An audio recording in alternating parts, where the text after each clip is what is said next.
he wasn't the greatest runner, wasn't the greatest athlete, the most famous, hadn't won the most races. And they asked him, he said, well, what did you do in order to get that, like break the record? And he said, I envisioned it. Yeah. And then what happened? Reality. In the weeks and months after, across the world, because people believed that they could run, that they saw it happen once, that they could do it themselves. And because they believed, week after week, month after month, more people in the world began to break that record where it had never been broken before. Consciousness had broken through an illusion, but see, here's the thing. It wasn't so much maybe that the world was aiming at that record, but he did. And he focused on it like a laser beam. Yeah. And believed himself that he could do it and did it. And that created a ripple in the fabric of time because it changed the course and direct. Now, I'm not talking about like it, it brought us to, monumental achievements and everything, but you don't underestimate the power of intention and consciousness, even when you're not acting.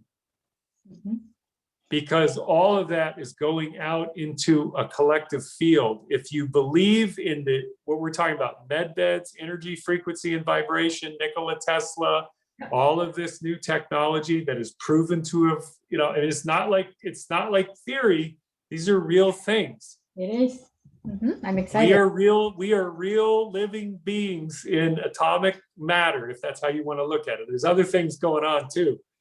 Things that are appearing and not appearing simultaneously, things that are appearing in multiple dimensions simultaneously. The same, it's just go after science and quantum physics, and you may not understand it, but you just go, holy shit, this is actually going on simultaneously while I'm looking at myself in the mirror.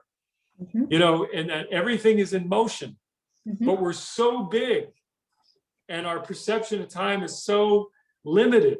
And our spectrum of color that we see is so limited that this is the reality that we're experiencing, and it's not to say, oh my God, it's like, no, it's when you say it's infinite, that means that your consciousness, just like a homeless person, will believe whatever the mind tells it will become true and will become created.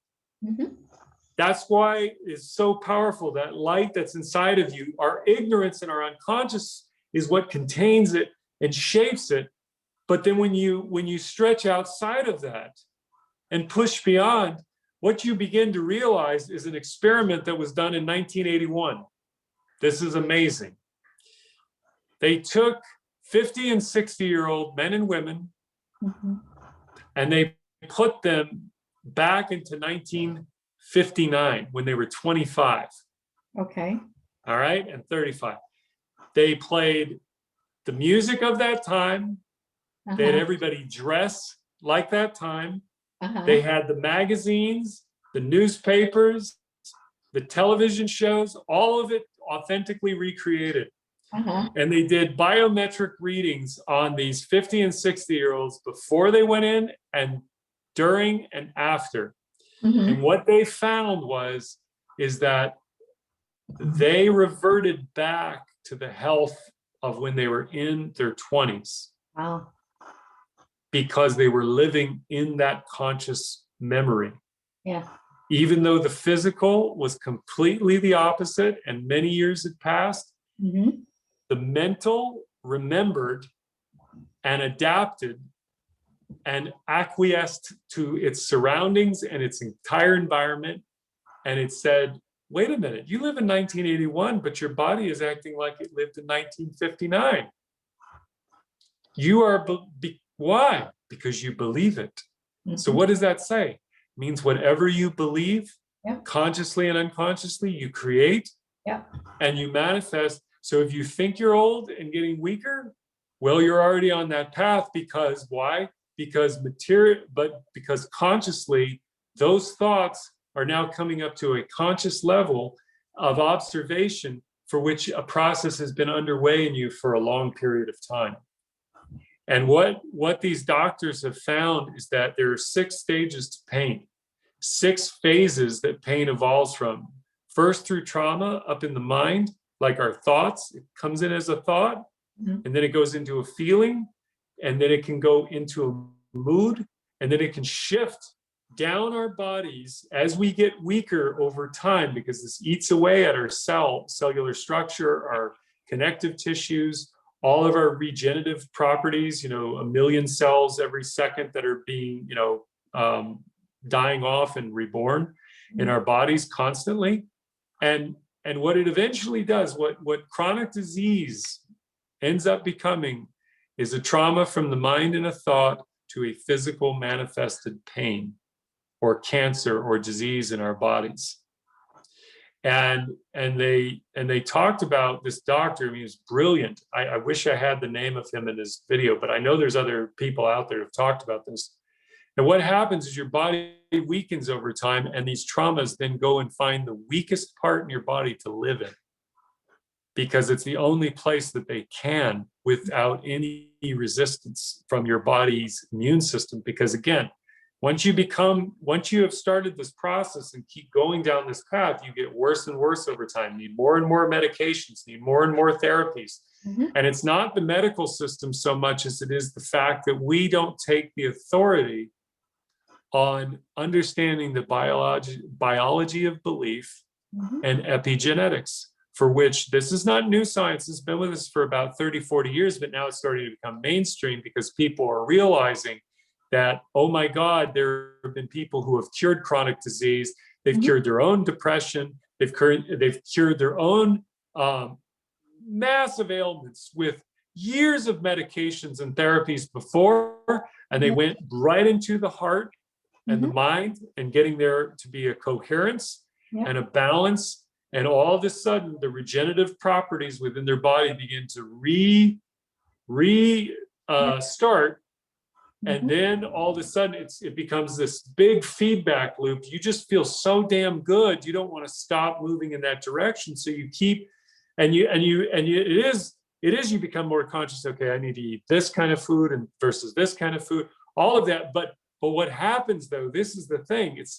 Diet is the false health. Yes. Diet is a prison of your mind.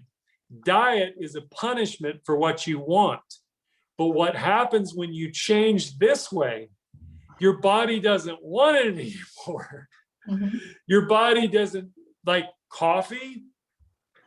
You can enjoy coffee, but it won't be like a compulsion to have coffee every day. You don't need it. The same way you don't need alcohol. Because you don't have cravings for it, because your anxiety, when people talk about you just need to let go of your fear, your anxiety, into what? I don't know. Fear is what I know. It's comforting. Shit. I mean, it's all I've got. It's what I know. But that's the truth. So what makes this very beautiful for people is that the biology of belief starts with the child trying. And this is where a lot of us go, I don't want to work anymore. It's so hard. And you're like, I want someone else to do it for me, mommy, daddy, who don't exist anymore the way they should have then or did. And so then we make the world our parents. And that's terrible, not because the world is horrible.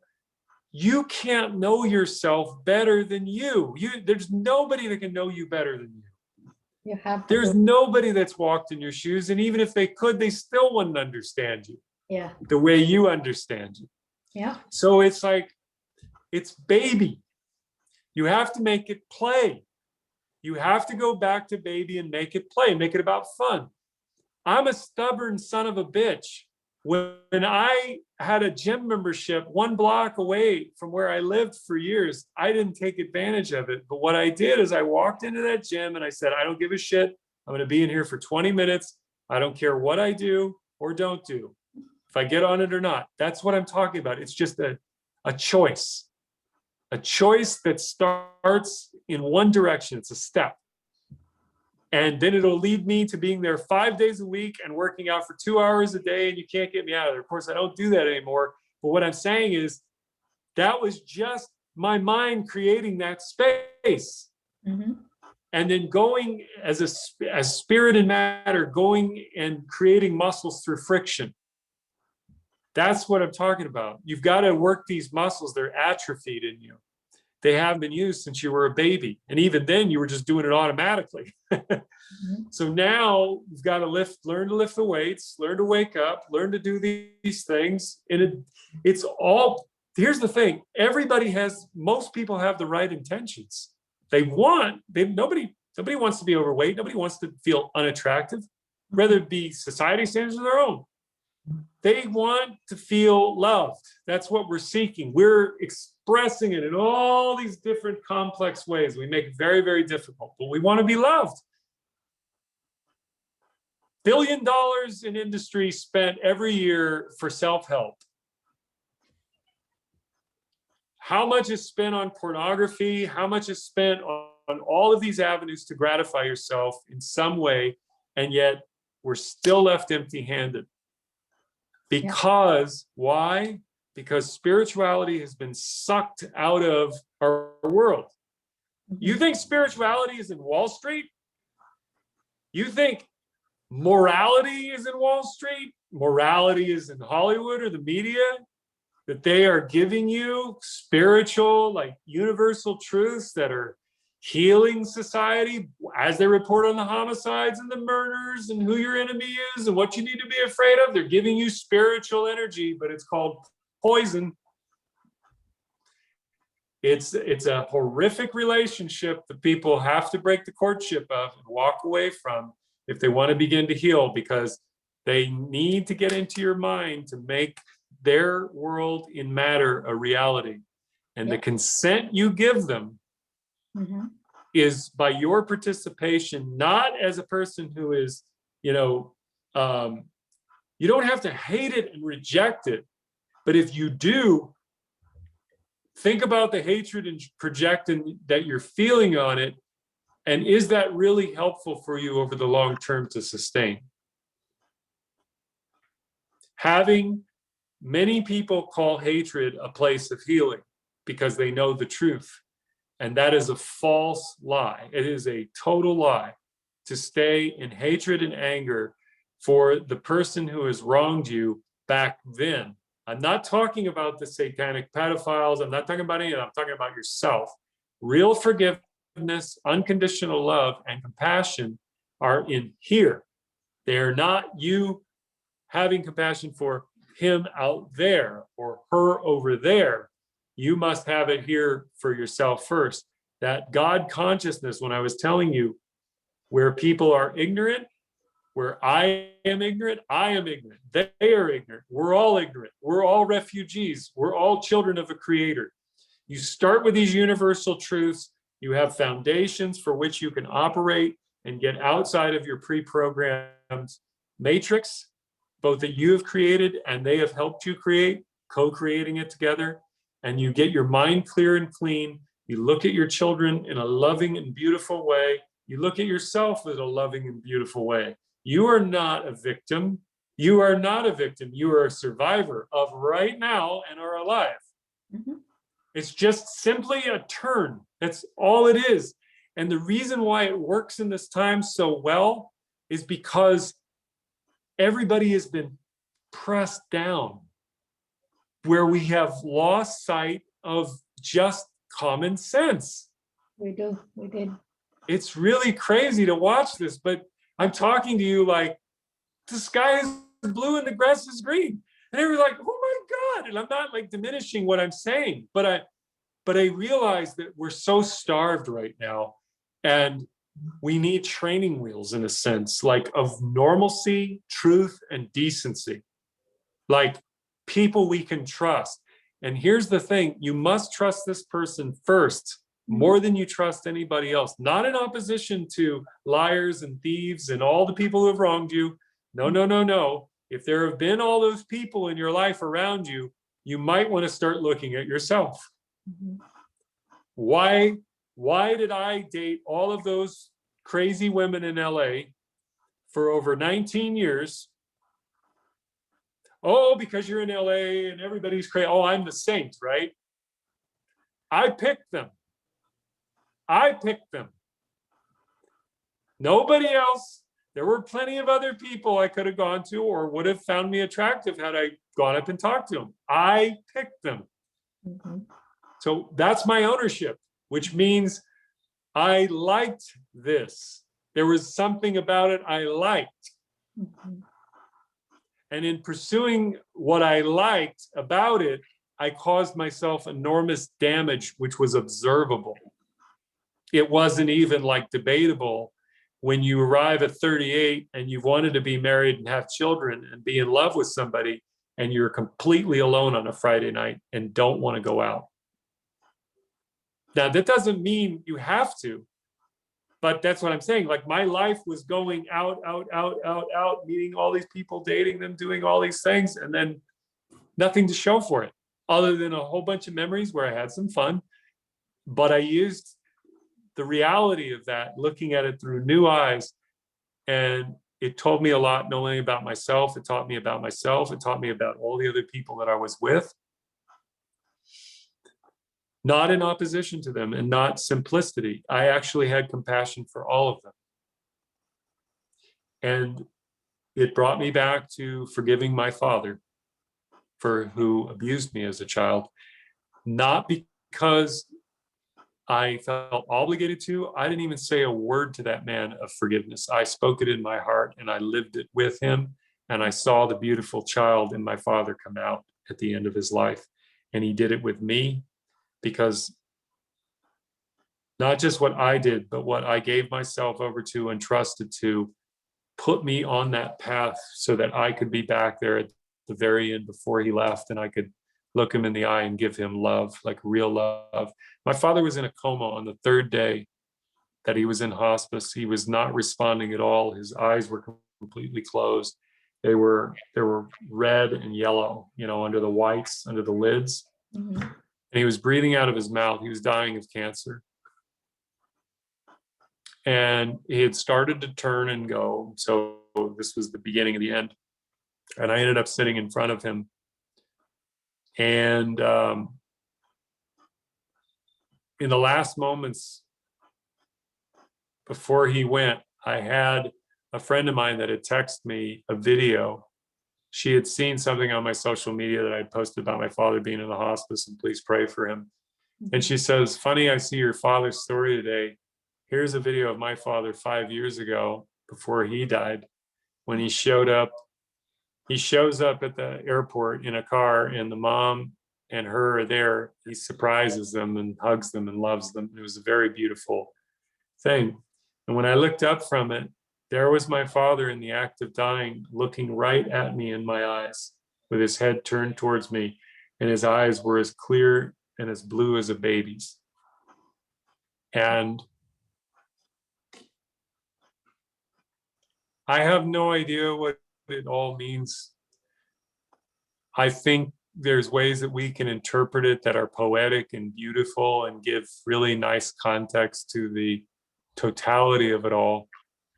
But in the end of the day, there is nothing I can find more powerful than that moment and being with him for 5 days before he went into hospice, and the last 3 that were 2 weeks later that I didn't know I was saying goodbye to my father. And what I had done before in order to get there was all of the internal work, because I'll be very frank with you, for people of my level that have been abused severely like this, it's very difficult for us to access our childhoods. But I was willing to do this because I knew it couldn't kill me, but that I was going to go back and touch on all of those real times again. And when I did, I fell to the ground and I had convulsions in my face and my glands were like, I can't even describe the pressure and the vibration. I was back when I was 2 or 3 easily and being attacked. And I said some things. I remember, I can't get back into the original emotional state, but I remember being at that place where I said, I didn't love him that way. I didn't want to love him that way. I just wanted to be cared for, or whatever it was that came out. It was like I was fighting as a child my own feelings. And I remember, screaming as a child. I fought back against both of them. I had, explosions of anger and rage as a child. I remember destroying my room once, ripping everything apart. I remember at 7, 8 years old, picking up a metal desk and with, unconscious levels of adrenaline, throwing it across the room. I can't even remember what I got mad about when I was 7 or 8 when I did that. So I'm sharing all of this because when I allowed myself to feel this, I first had to have the knowledge and the conscious awareness, which was Alice Miller. But then I had to allow myself to be vulnerable, not force it, but feel that there was something that was trying to come up that was bothering me, and acknowledging it rather than fighting it, and say, okay, and know that what I'm starting to feel, as I've felt all through my life that I've pushed back or done a little bit on, I'm going to let this one express itself. And here's what is very scary for some people. Some of these feelings that are buried deep down inside are extremely not only painful, but they're frightening. And they're frightening because the anger and the rage is off the charts. What I tell people is therapy should be kind of a holistic approach that really begins with you rather than one-on-one, because today's modern psychology is not equipped to deal with the realities of childhood because of their training, and their academia is 30, 40 years behind of the realities of the therapy. Now, there's a lot of people coming along, but I'm just telling you, you can't just go old school textbook, sitting down with somebody who has degrees and telling you the most intimate details of your life and just say, oh, well, they're a psychiatrist and a psychologist and they've got my back. No, you go on and look on any medical malpractice website and you'll see hundreds of doctors a year who take the positions of power for the degrees that they've paid for, of $250,000, and are using their positions to,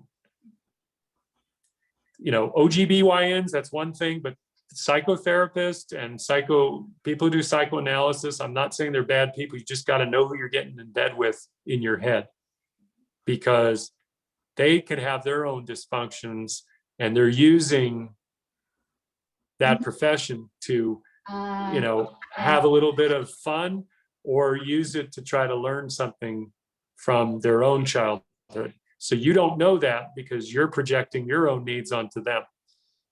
So why I tell people is, it's like, if you're going to go into that world, be armed like a mechanic working on a car. Don't be and I'm just using this as a stereotype, but don't be the woman who shows up at the mechanic to get an oil change and walks away with a $1,500 bill. So you have to know how your mind and your body works before you give it over to somebody else to manage it or help you manage it together, because you have to know who you are. And the more I got into, this stuff, the more I realized that as I went further into it, that first wall that fell down when I described the glands there was a searing pain that went up into, like, I saw it. I mean, I saw it in my head, but it felt like it was hitting all the core nerves up my spine and in my core. But when it went away, when I stopped, this is what I had to have in the back of my mind. It says, you're not going to die.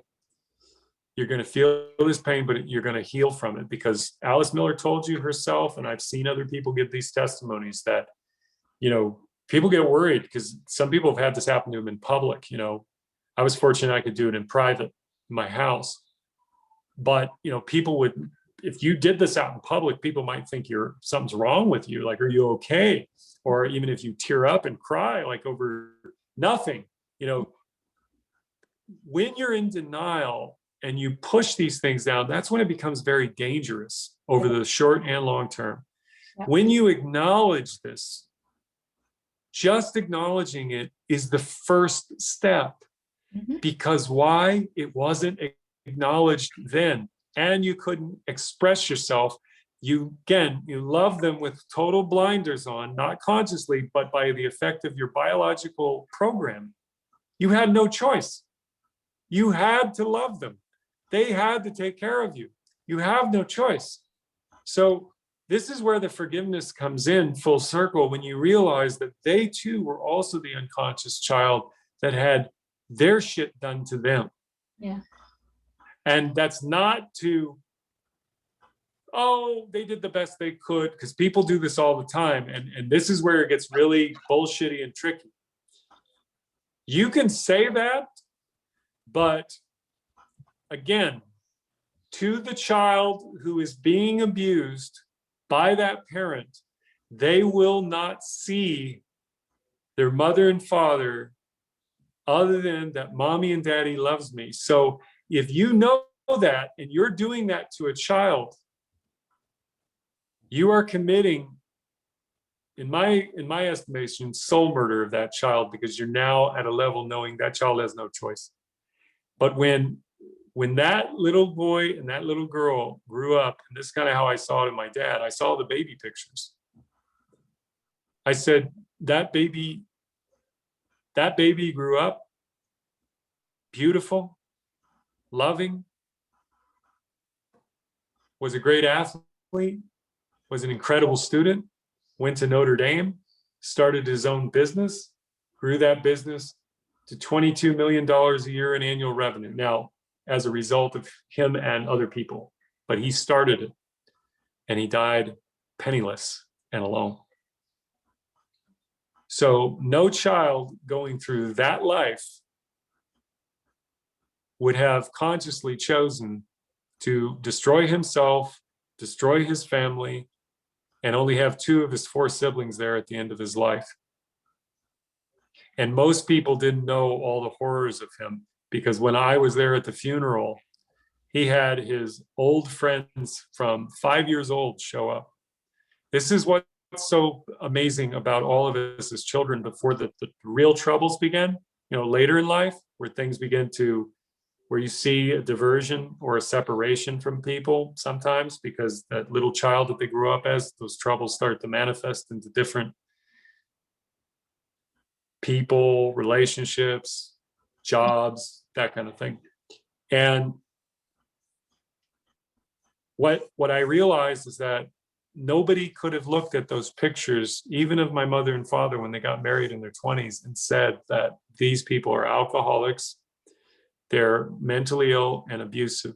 You couldn't see it. He was handsome, he was well-dressed, he was intelligent. You look at his pictures at Notre Dame, he's charming, sweet guy. He had a sweetness to him. And I even talked to people that knew him in his older years, and he retained many of those attributes.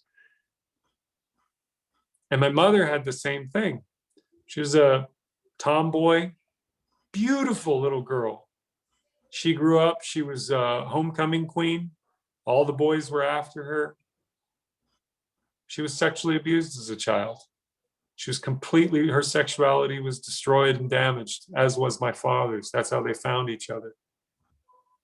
So when I tell people this, these are really like serious things that you don't have to go that severe, but I'm one of the lucky ones. And so when I think of people who don't have my awareness or whatever it was that I was fortunate to find, and I know why, but I'm not saying as that I knew that this time would come for me, but I have key moments in my life. My sister protected me. She grabbed me and took me away from my father the moment he hurt me, in the moments that she could. And those few moments change massive trajectories in a person's life, because it's a moment of safety and connection. That's a brain connection being wired. Love, protection, care, calming, trying to calm me down, crying for me, standing up for me. That energy goes into a child and is like a deposit of gold in the bank for their future. And so if you're an adult who's struggling with all of these different things, I mentioned the therapies, I mentioned Alice Miller. I tell people you can't get there by your thoughts alone. There is a part of you that must let go into God what you cannot control, yet draw strength from, not place your ignorance with God. In other words, if you pray to God for a sign of a lesson or something to help you, the odds are he will give you, if you want to look at it this way, I like to think of it this way, he will give you the lesson that will teach you what not to do next time, so you can get to the thing you want. You want to answer a prayer in a lesson that will teach you, I get it now. Okay, I don't do this anymore. So all is already there for you to do. It's our own ignorance and our stubbornness, or however you want to detect that, to go an insistence on, this is supposed to happen for me. Yes, it is. And you are the one who has to do it. Prayer and meditation, very, very good, but you must get out and do. And these are all, I guess, I'm talking around a lot of different things, but this abuse thing is very important to this time, because the summoning of trauma in people, if you just look at where people are today versus 2 years ago, where people are today versus 6 months ago, there is an unfolding of this trauma, and it is used as a weapon. And what you want to do is heal this mind and this body as much as possible over time, so that you are less and less reactive to it. Because emotionally, through fear, the fear is there, and then they will give it a name. It's called COVID-19. But let me tell you this, it doesn't stop with COVID-19. No. There's another level of fear. There's electromagnetic grid knockouts that could happen by hackers. They tell you, this is what the World Economic Forum told everyone, the next great threat is going to make coronavirus seem like nothing. Yeah. This is Klaus Schwab of the Economic World Forum. These are not people that are just haphazardly saying this shit. This is the people that are running the world, telling you what's going to happen to you. And they're going to use that fear. They need you to be afraid of them, or no, not them. They need you to be afraid of threats in the world, so that you turn to them for the answer. So they give you the threat, and then they give you the answer. How convenient. And what a perfect Stockholm Syndrome type child abuse we're all living in, where mommy and daddy who hurt me are also the ones who are going to take care of me. Mommy and daddy who create the economic conditions in this country for which everything has been in decline. And I tell this to the conservatives too, you think capitalism is the answer? Well, guess what? Socialism and capitalism are one and the same for these monsters, because it's a utility for them to go and suck everything out by putting basically taking legitimized capitalism and inverting it, so that it sucks everything up into the Federal Reserve and then goes offshore and goes out of the country to the tunes of hundreds of millions, if not trillions of dollars every single year of your money. You made this, you create it. Now, this is not me taking a shot against business owners. I'm a business owner, so I'm not going to shoot myself in the foot here. But what I'm talking about is greed. So what I tell people is, I'm not here to educate you on politics. Just understand that there are many deceptions in this world. And you thinking in your mind that you got it all figured out, forget it. You have taken a position in opposition to everything that they've put in front of you that you don't like. What's to stop you from thinking differently from the two-party system? What's to stop you from thinking that, yes, there's things that are right and wrong. We need to look at things that are right and wrong, that are truthful and not truthful, not take sides or this context of the truth versus this context of the truth, which keeps the divide and conquer going. I've got my virtue, you've got your virtue. We express it very differently, but my point being, in the bigger picture of all of this, is they have you entrapped by your belief in them. And the more you have a connection in here, you will have a connection with God, which will be greater than all of man can ever. That's what I said. When you make that connection with your inner child, there is no price in the world that you're willing to pay to betray it. It cannot be corrupted. The unconscious in you can. Your ignorance is, in one way, your greatest teacher. It really, truly is. Because out of your ignorance, you will find both the blindness and the light at the same time, because you will have gone, I now see. I now see what I did not see before or could not see, but I was looking for. It's just that, oh, when I'm ignorant, I'm looking for it in this way. And really, it's right here. This is what we're talking about, right? Okay. Anyway, Well, I gave you like 4 different answers on things, but I just felt like, well, I know where we started, but I felt like it just, there's so many layers to it, and I don't want to over explain it, but I want to give people like as many points of access as they can to understanding just the foundation of reality as it truly exists, not in the world that's projected upon us. These are fundamental differences. And one will make you very, very sick and angry and fearful. That is for sure. And it will help serve a system of death. And they will not give you adequate health care during a pandemic with a 99% survival rate. Amen. it's pandemic, not pandemic. That's right. I just look at the math and the net effect of all their policies, and I'm going, okay, everybody out here is trying to do the right thing, but we're losing 60% of our small businesses, closing up forever. Walmart, Kmart, Target, even Starbucks are open 24/7. And it's like, but we're closing down small businesses? That doesn't even make sense. No. And then I have my friends out in California Los Angeles, who they're in the restaurant business. They complied with every single thing that the local and state governments and the CDC recommended, and they spent thousands of dollars doing this to each one of their restaurants, only to then have everything shut down again. Because they have the data that shows, this was in Nashville last year. This is how the media lies to everybody.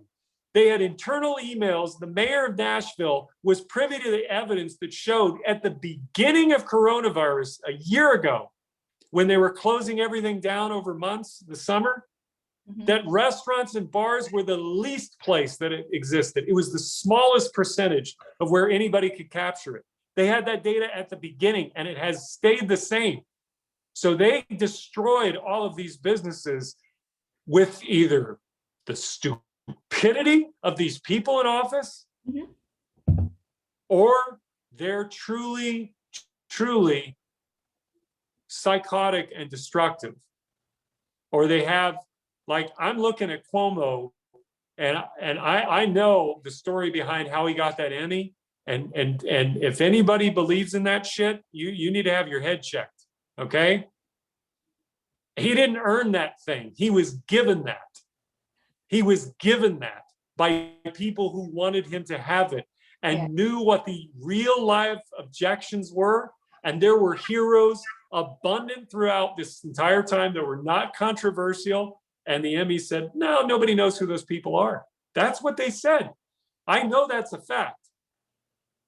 So Cuomo is a guy who just had 3 women accuse him of sexual harassment. That was in the mainstream news. Their testimonies, their stories, the pictures and the video. You say one time, okay, 2, 3? I mean, what? This guy's got daughters? What the hell? And if you read, I already know what predators look like, but if you read him, he's a textbook narcissist and sociopath. I don't know about psychopath, but here's the thing. That man just got up in front of everybody and said, no, I'm affectionate. I do this all the time. He was like, oh, and I wasn't doing, oh, you should have seen his press conference yesterday. I didn't watch it. I knew I heard his voice. I saw it. I go, I know who this guy is. This is a man who's governor of New York, who 2 years ago asked the Attorney General of New York to step down, Eric Schneiderman. Eric Schneiderman was a full-throated advocate and endorser of Me Too. In fact, he won an award. He was presented awards at banquets for his feminist ally that he was in this battle against toxic masculinity. It doesn't even matter. That guy was one of the most perverted people, more than Anthony Weiner, again, from New York. Eric Schneiderman, it's in a few articles. Most people haven't, because it wasn't made mainstream. But these were text messages from his victims. I want to say victims, women he dated, including a Black woman who he chained up and told her to call him his master, that he was her master. He said this to a Black woman. They put a chain around her neck and then fucked her. Talking about Me Too. And Cuomo knew about all this shit like he knew about Nixium up in Albany with Keith Raniere and Allison Mack from Hollywood. And he knew about Five Finger Lakes with the Bidens and the Clintons. We can go on and on and on. And this guy has the gall to get up here and tell you that the policy that he put forth in place to send seniors back into nursing homes who had been exposed to COVID-19, it says, well, I didn't do any of that, and that was their choice. You go back to the video last year where they're asking him, well, what do you say to people who need a job right now? He's like, is your life greater than death? He was basically saying children being abused, because they asked him, well, what about the child abuse? He was basically saying that all of these sufferings of people were necessary to prevent his death. Wow. This is a monster. Yeah. I mean, these guys touch my buttons. I want them taken down so bad because the damage that they have caused, infinite number of lives, and they are put in these positions for a very specific reason. He is a useful instrument in their plans to destroy people's lives and advance an agenda. That's why you have to look at the net effect of the policy, not the arguments that they give you for and against. That's to create the divide and conquer and the distraction and the arguments as they move everything forward.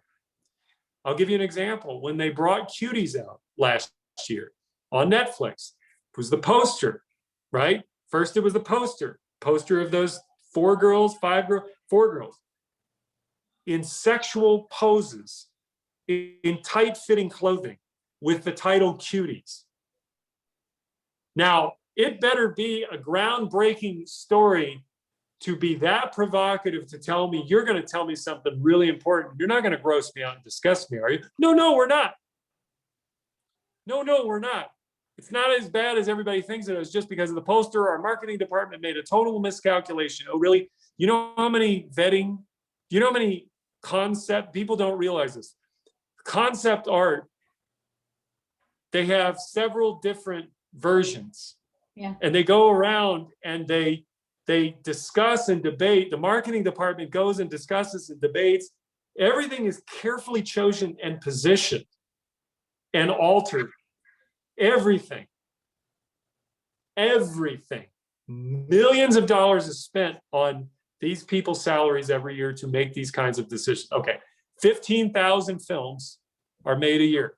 They were tabling and shelving movies into 2020, 21, 2022.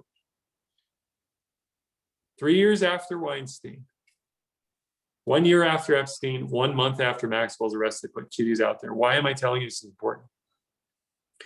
Because the first thing that you do is you go, okay, they said this was a mistake, even though I don't believe them. Let's see. Then they put it in your face.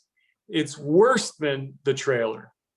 It's worse than, like the dance moves that everybody was like, oh my God, these girls are twerking 5 times in the movie for 3 to 5 minutes simultaneously with camera angles and lenses and positions and shots around the breasts, the crotch, the ass, the legs, the hips, of 11-year-old girls with musical numbers. These are all shots that are reserved for movies like Showgirls, Dancing at the Blue Iguana, and other erotica movies, or music videos with girls, half-naked girls dancing. They use the same camera angles and lenses. And they did that in that movie. And the thing was, is that you and I were all arguing over our outrage of the movie. And when it got to a certain point, they turned around and said, no, this is a bold feminist piece of art because it was made by a 35-year-old Black woman. And then the next thing they did, I'm gonna wrap this up because there is a point to this. Then they came at you and said, everybody who has a problem with this movie is a right-wing conspiracy theorist. Yep. Okay, so you have four major phases of an operation gone down to create the contention and the division and the publicity to put more eyes on it than it would have even been. And the reason why is because that normalized the debate on pornography of children. You sexualize children, you market it as a product and call it art, you have normalized pedophilia. You have given, let's put it this way, what you have done is you have opened Pandora's box and you have summoned that satanic energy forward to hypersexualize children. No different than 2 years prior on Good Morning America, they trotted out The Amazing Desmond. And people can go and look at that. That was on your breakfast table in the morning, where they brought an 11-year-old child out on the stage, dressed like a prostitute, gyrating and crawling around on all fours, sexualized, and an audience cheering it on Good Morning America 2 years ago. And it's all about how brave and bold and courageous he is. You know how brave and bold and courageous he is? He has a mother, that same child, for which ABC News producers know, that same child's mother had him partying with Michael Almog, who was the party monster out of New York from the 1980s, who was convicted of killing a man and was seen in a live stream with Amazing Desmond, for which his mother allowed him to hang out with, on a live stream, talking about ketamine and drugs. And they had those words behind them on the screen. That's insane. This is how these people are. And so you're looking at, I'm looking at going, this is insane and it's bullshit, but they give you the argument to keep you divided while they move the agenda forward. So coming full circle in all of this, this is why you cannot allow yourself to be pulled in by the argument. You must see what is the greater thing at hand here. And you don't have to know all of the conspiracy to do it. You just know them by this, by the fruits that they bear. Because every single time that you see something like this, the net effect of it is that it has come in and taken in more people with it and are moving people further away from the place that they want to be. Mm-hmm. And COVID-19 is a perfect example of that, because no matter what your understanding of it is, what your belief of it is, do you really want to live this way? Do you really want the world to be like this permanently? And you say, no, I don't, but everybody's going to get vaccinated. By whom? Bill Gates, who was with Jeffrey Epstein. Get that in your head. That's who wants you to stick your arm out. You should question it. You don't have to, look, people said, oh, you're anti-vax. No, you have a right to know what the fuck is going into your body. Absolutely. You have a right to know what chemicals are being pushed into your body. Oh, yeah. You have a right to know that they have a tracking device and a serial number that goes with that deployment, because they're telling you that. And you have a right to go, well, how could this go wrong? Oh, well, no worries, just for us to try. It's like, no, I don't trust you because of that. You're making billions of dollars off of this vaccine. You have asked me to do all of these things. I have lost my business. I have lost my job. I've had friends who've died of suicide. I've had friends going into depression. And I'm supposed to just comply with it all and just say, well, that's the way it is. And I can't ask questions about what the hell you people are putting in my body. I know my government is corrupt. I know the mainstream media lies to me, but on this one issue of my health, they're telling me the truth because they want what's best for me. Holy shit. It's really sad. And I feel bad for people because I know they're decent. They really are decent. This is not about the people who are the Karens and the mass shamers. There's a very small percent. They're very vocal and there's enough of them, but they're not the majority. It's anyway. How would you like to wrap this up? Because I know we've been talking for like a couple of hours now, and I know you got to get going, and I do too. But yes, so 90. I heard and read that 98% of BC politicians are basically gone. So okay. What percentage of that is in Hollywood? I know that in Hollywood there have been certain people already gone. Yeah. Now, how is that explained? Let me say this. Right now, you can go out and verify this, and this is why I want to give people this understanding, because if I tell you, well, Tom Hanks is gone because and then you go, I saw Tom Hanks on blah, blah, blah the other week. Okay, I want people to understand, and I'm not asking you to accept anything I tell you other than go search for it yourself. Yeah. Okay. You need to watch Pedogate. Yep. 2020, parts 1 through 4, when it gets into Ghislaine Maxwell and the Terramar and then the art gallery stuff. Yep. You will not be able to turn that out of your mind. It's not because it's so graphic and horrific. There is some stuff in there that's kind of gross, but there is no conspiracy. There's no illusion to any of this. These are all verifiable facts with open source data, and they are not speculating on anything. They are showing you who these people are in their statements, in their activities, in their associations. It's not Marina Abramovich, all of that. Don't discount these people and think that, like I said, 3 years after all of this with Epstein, Weinstein, they still want you to think it's all a conspiracy theory. So you need to go watch Pedogate 2020, all of those parts. The other thing that people don't understand, and they need to understand, is that the people on TV, as you see them, are not necessarily there. No. And I want to give you a couple of markers, because this is technology that people don't know.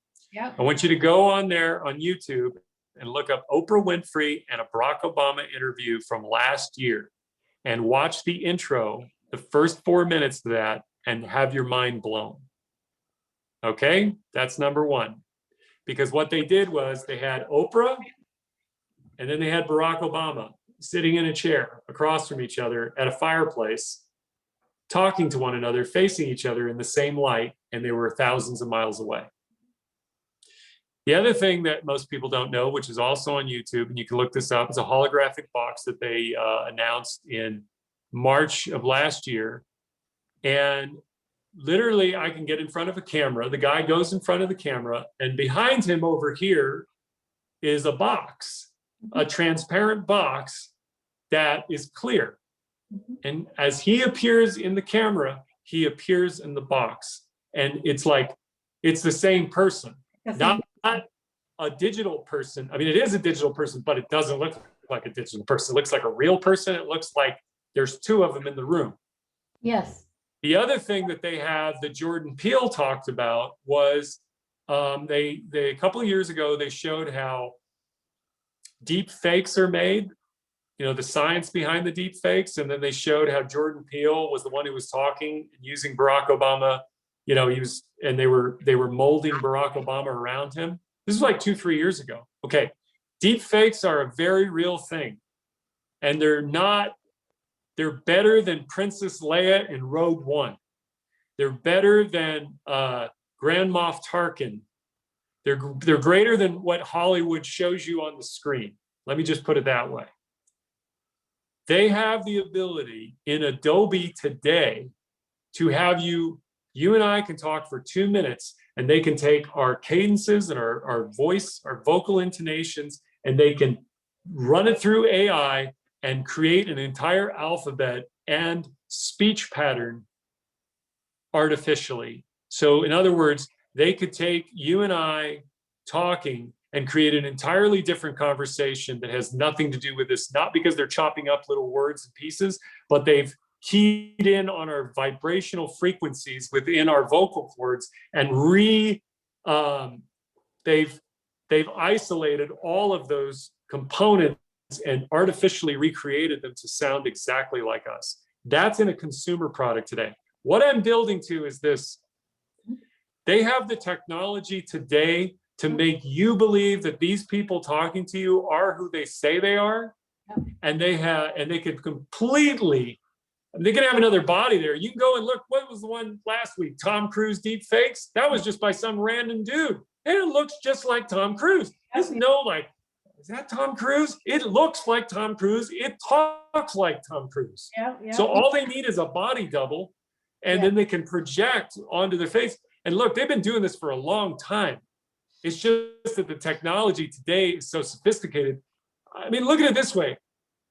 The New York Times or the New York Post, something last week, major paper, said they're going to bring back grandma and grandpa from the dead in a virtual reality based on either DNA or some kind. I mean, they can already take photos now, vintage photos, and bring them to life in 3D from 100 years ago. So I'm just telling you, like, do not, all of this knowledge is out there, but most people don't put it together and you go, oh, it's conspiracy. It's like, no, in your DNA, they put the entire Library of Congress in somebody's DNA. And and they have access to that information in their biology. Your DNA can start, like, your DNA can store so much stuff. Like, you are like a walking hard drive. All right. And these people know this, but they're preparing it for their own uses. What I'm saying is that, look, you have artificial intelligence with these people in control working to cut you off from your connection. What they're wanting to do, like I said, if you follow I said this earlier in our talk, the transhumanist agenda, if you follow that to its logical conclusion, you're an empty vessel. You're not even a human being anymore. To be integrated into their society that will welcome, with technology is going to be the way that they do it. But they're sowing all these concepts in people's minds so that they accept them as, a default mechanism. Like, for example, the way they're going to convince more people to go into transhumanism against their own best interest is they're going to convince everybody that the world is just such a disaster and humans can't get it together. And our health, our pharmaceutical and health industry is so limited. So if we bio upgrade through machinery, we're replacing the divine with machinery. What they're doing is we're the real biological intelligence. That's why they have artificial intelligence, to replace us. If you look at DARPA and the brain program, what they're wanting to get into is that 3-pound bit of matter in between your ears that's being held in here. Why? Because it's very important to them. This is quantum computing, chaos theory. They want to break it open and get inside of there and close off all of your connections. That is the goal. With these people who want to be God, who want to rule like gods over all of us in all of its forms. So that's why when I looked at everything and I added everything up, I said, this is a race and it's on. It really is. We don't have, I'm not saying this year, next year, it's over. These are long game battles. These people fight, and it is really going to be up to us if we can awaken in these next several years more people and begin teaching them the spiritual way of both our ancestors, the ancients. It's been with us this whole time. So it's not like, getting off a book and dusting it off and breaking it out and start reading. Oh, okay, I get it now. This is spiritual. No, it's the intuitive in touchness and aliveness that is in all of us. And then when you get out in nature and you spend, days in nature, you start to feel that life around you and through you and in you. It's when you're in the city and in the digital world that it's all up here. It's all the wiring going on up here, and it's breaking all of those natural connections in you and your connection to the earth and the planet, which is living with you, living and breathing with you, literally. So it's I don't know. I mean, I talk about a lot of different things, and I'm all over the place sometimes, but I got a lot of information in my head, and I'm excited to share it because I feel that not only is there a chance, and even if it doesn't go the way I hope, no, to be a light into like the world. No, but think like that. No. But what I'm saying is that all throughout history, this is what I gotta get out. I know what you're saying. You can't. Hope is the most powerful thing. One of the most powerful things. Love really is greater than that, in my opinion. But love gives access, the way to hope.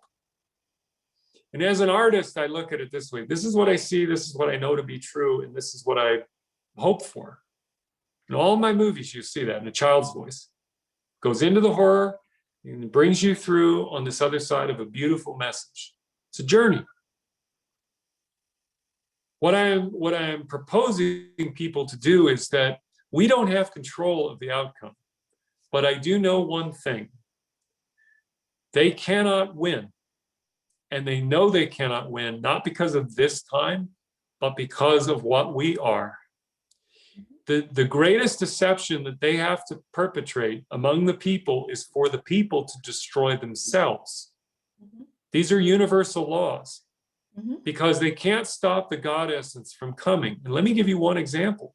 Nagasaki and Hiroshima were bombed out of existence.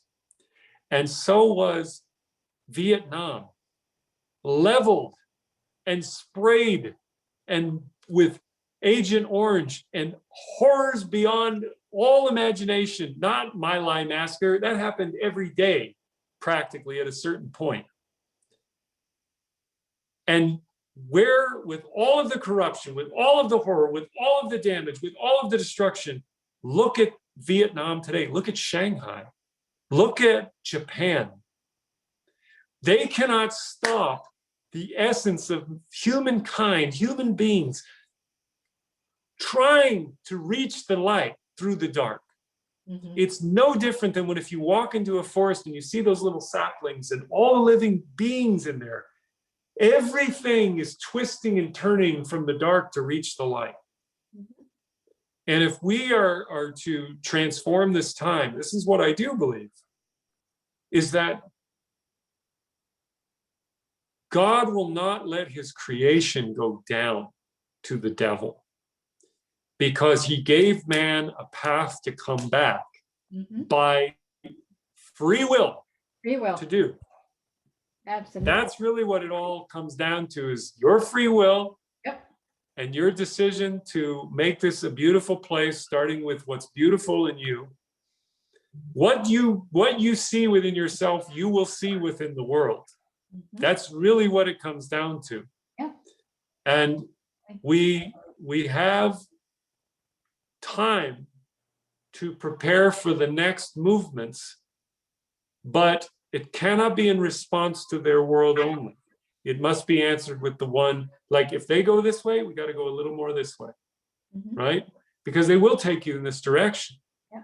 And you will compromise, and you will submit, and you will. And let me tell you, it's not settled and done as to the expression it is right now. There could be another one down the road with new players and new faces and a whole new set of circumstances.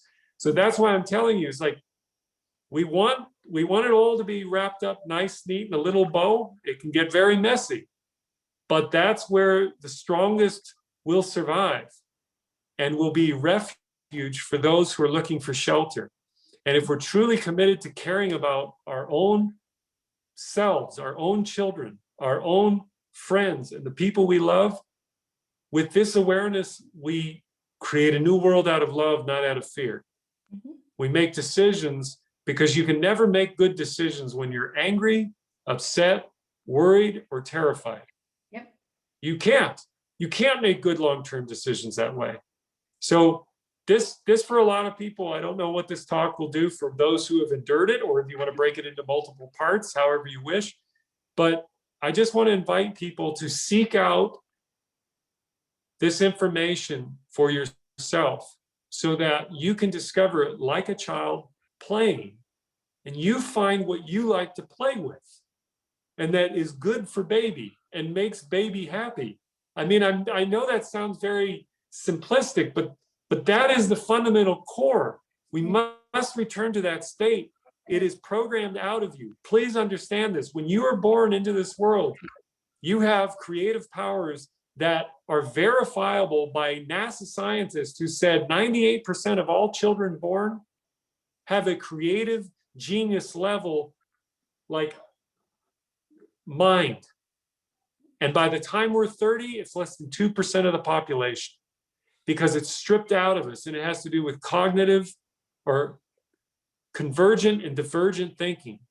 And convergent thinking is like our brake pad, you know, our brake pedal in our car, you know, stop, go, yes, no, maybe, slow down. Whereas divergent is constantly manifesting new realities at all times. So like for a child, what is it to a child when they're playing with those toys and they're creating those little conversations that you can't understand? That's reality to them. Those are real to the child. The child is manifesting that out of its creativity. We look at it and just say, oh, they're just playing with toys, and it's kind of childish, because we've forgotten. When they're riding on that broom and it's a horse, it's a horse. What I'm saying to you is the power of imagination is infinite. Yep. The power of illusion is very powerful too, but the power of imagination can transcend all realities, and it can also transcend your physical limitations that you have as defined today, as Roger Bannister proved when he ran that, and then everybody else followed after him. So with that, I don't know, what else would you like to talk about? Nothing right now. I just wanted to thank you again for this opportunity. I am so grateful and so much gratitude. One thing, the last thing my last question, what do you want me to help you? Is there anything you want to promote? Your new movie? Why don't you talk about your movie? So if people want to find out about my previous work, they can go to norestrictionsent.com. It's No Restrictions Entertainment. You can find me on social media at No Restrictions. Almost every platform has me. I've done 6 independent films, all of which deal with social issues that Hollywood movies don't often talk about or incorporate into their films. I did movies on child abuse, human trafficking, schizophrenia. I mean, I've homelessness, and I even delved into parallel worlds for a little while. It's kind of interesting, but it had more to do with moral relativism and justification of murder, which was very, very weird. It's a great story. It's called Mark's Secret to Eternal Life, and people who watch it and get into it, they're like, I've never seen a movie like this before. It's a sci-fi. It's really cool about not parallel dimensions and time travel so much about creating your own reality and finding the beauty in life, and in a horrible world. It's very relative to now in some ways. Anyway, my next one is a total departure from a lot of those previous subjects, and this one's called Game Day, and it's a coming of age story for a 50-year-old. Okay. It's about an Italian American Philadelphia Eagles fan family Okay. who get together once a year to watch their most hated rival, the Dallas Cowboys. Okay. And they all join over food and drinks, and the grandparents and the children and the parents and even some, other people. And what happens is that you get a very raw, humorous, and yet inspirational story about food fights and bitter realizations that emerge over 4 quarters of the game. And then the rivalry on TV is surpassed by the rivalry in the family. And everything begins to explode and fall apart, because today was a day unlike any other day before, where everybody walked in thinking that living under the denial or the illusions that they're under, is starting to realize that glue has come undone and the facade cannot hold anymore. And this is a movie that is very funny, but it's natural. It's like Little Miss Sunshine in the sense that it's got that kind of humor to it, very natural, not slapsticky or over the top. And unique characters that you will never forget, because everybody has a stake in what's going to happen. And we don't know who's going to win and who's going to lose. And so what makes it really a beautiful film at the end is the theme behind it is to thy own self be true. And that's when you will have real peace in life versus contention between your partners, so on and so forth. And in this movie, it is truly what I believe family is, which is unconditional love at its core, because you have both a birth biological and almost sort of like you have a biological connection, but you also have this other connection, which is a closeness connection that your coworker or even your best friend don't necessarily have, or that kind of relationship. And the beauty of this is that each person in this has to make hard decisions, but they're all done out of care for what is best for themselves first. Not as a selfish point of view, but actually thinking about the other person too. Mm-hmm. And I believe that this film, when all is said and done, it's going to be our most popular movie by a mile, because it's very accessible. And people who read the script say, I relate to this in so many ways, both humorously and embarrassingly so. And yet at the same time, they go, and I love all these people, even though they're just tough sons of bitches. And I mean, this is Philadelphia, Italian American, Eagles fan. It's like the trifecta of like passion, intensity, emotion, and family too. And this is all based on a true story, or based on a real life family that the co-writer, my business partner, who we've done 6 films together over 12 years, went to the home of this family. And he was there for 3 weekends. He said, there is something about this family, and there's a story here. And he started sitting down and writing it with Dean, the co-writer. And what he did was he took the essence of everybody. So all the characters in the script in the movie are real. They're real life people. But what he did is he changed some of the circumstances around so that it all takes place over one day. Mm-hmm. And what's amazing about this is that as the story unfolds, you don't feel like it's inside the house. We go different places, different parts of the house. There's so many things that happen with these characters talking to each other, yelling at each other, I'm really proud to be my 7th film, because it takes all of the craft of what I've learned as a producer and all the craft that my writer director has learned. And we're now getting to this place where the kind of people that we're working with are just high level artists that are dedicated, that are not divas. Not that all the other ones that I worked with were before, but what I'm saying is that it's this sweetness that's coming through, this gentleness and this care that is like manifesting because of the script too. So I'm going to be doing game day this April. And here's the thing. And this is my pitch. This is what I need help with. Right now, I have money that I saved that I'm putting into this film, as is my partner. We were able to raise some of the money from outside, a small amount, but it's still a good amount. And then I was able to take profits from my previous film, A Child's Voice, and put some of that into the funding of this movie. The reality is that I am short funds to complete the film, but again, I've done this before where we finish it and we're able to raise money. But in the beginning, where I'm short right now is about $10,000, and I'm doing a GoFundMe.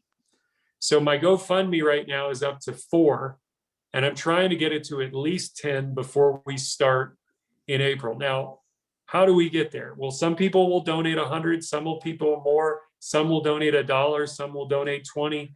What I'm telling you is this: if you like independent film, this is independent film for the people, by the people, really, truly is. I'm not connected to Hollywood. I'm not in the legacy system, the programs and the money. I'm going to people who believe in what we're trying to do and have a spirit and can feel the spirit of what we're trying to say and say, I want that kind of story to be told because I would enjoy seeing that kind of film.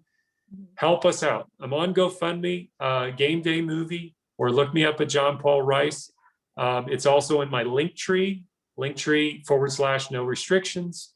You can find it all in there, and it's just 2 clicks to donate through GoFundMe. You're a part of something that is very, very good. It's going to be seen by everybody. The thing is this: we get our movies done. This is a movie we're going to get done. It is too important. It's not about my vanity of being a filmmaker and a producer, but it's telling this story, and this film are very important for this time. Hollywood has not done a movie like this since Little Miss Sunshine, but I would even argue Little Miss Sunshine and Going Back to Ordinary People. Because although Ordinary People is very specific and it's dealing with very dark themes in terms of that time, which was suicide and killing, psychotic break, the richness of the story is not, the surface level is the rivalry, the surface level is the setting. But when you get into the real emotions and the real feelings and these bigger issues of life and death, of did I fuck up, or did I screw my kids up, or did I not? Because in her mind she believes she did the right thing. And then there's other people there who's like, you got to go be with who you want to be with. Don't say you love somebody, but really it's based on a deal or a friendship. Right? There is care there, but it's not love. It's not romance. Nobody's needs are being met. These are the things that are going into the story, and they're doing it in